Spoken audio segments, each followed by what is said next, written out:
Right, well I think we're drawing to a close now. I just want to pick up one last question before we sum up, and that's the fact that again we've seen a few contradictions throughout our discussion, but there's another one I picked up I just wanted your thoughts on, which is the perception and reality, because 4% of people who responded to the survey cited costs as a primary factor in selecting a maintenance provider.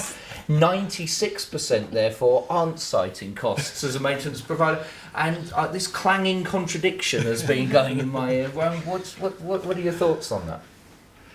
Well, I'd be interested to meet those 4%. Because I think John alluded to before, a number of letters were easy to that first wave, that first 3 months is the big hammer came out and said, you've got to drive down your costs. I have seen a gentle change from that, a little bit more in a collaborative way, but I think cost was the first easy target, and maintenance is another easy win for short-term gain. But for me, it's definitely the theme is about cost at the moment still. Yeah, and so how are decisions really made? Because we know how people will often say that they like to think they're made, but in your experience, how are decisions actually made? Oh, well, they always get their charts out and do their fancy decision processes, but no, they make the decision based on seat of the pants, and then they fill in the charts that gives them the answer that they first thought of. It's an interesting point. I always believe looking at human factors is this plays a big part of it, is that if your KPI is to reduce your cost by 10%, you would look to reduce costs by 10% in any shape or form to achieve that. First, from management, I need to take out on my KPI. I think that the people who will be in the future, the people who said, I will take that 10% reduction, but I'll look to see where I can make it elsewhere to make sure it doesn't affect safety, it doesn't affect my performance. And I think those are the people who will be around here in another 10, 20 years in the industry. But I think human factors and driving down the KPIs into these little silos, as I call them, is the key driver for changing that. And what actually gets the signature on the piece of paper for you? I do think that it is, at the end of the day, a basket of factors that companies look at, and often the tone is set by the top. And that's where, whether it's cost at all costs or it's costs that we can get while protecting and making sure that our sustainability is not hampered. I don't necessarily believe that it's just cost. The heavy hammer came early.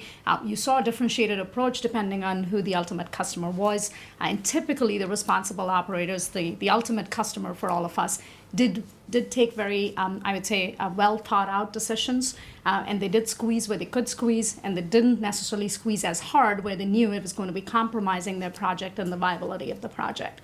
So being very closely engaged throughout those discussions and making sure that at all points in time, the purchasing and the supply side of it are talking with the engineering side where the value is truly understood, and making sure that those discussions are happening the same day, the same hour, in the same room is absolutely critical for products that deliver value, such as all of ours. Okay, and John, what are the real factors in your view that are driving OEMs, operators, contractors, consultants, everyone in making project decisions?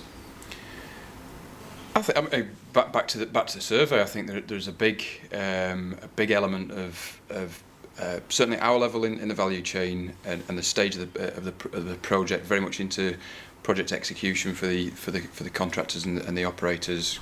Equipment that's going to be critical from a delivery point of view, that's going to be linked to on the critical path of first oil and this sort of stage of the project. So I still believe, despite the cynicism about the comment on price, I still believe there's a huge inference placed on surety of supply and trust that a supplier is going to deliver what the project needs, and that it's going to be compliant, and it's going to be risk-free in service. And that goes back to all the discussions we've had about where the specifications lie. But undoubtedly, there is that 4% of respondents saying it's about cost. That feels a little bit outweighed to me. We get into price conversations frequently. Once we've got through that discussion about are we going to deliver, is the product right, all that sort of stuff. There's never a decision made without a discussion about price. The survey again in the Middle East. Yeah.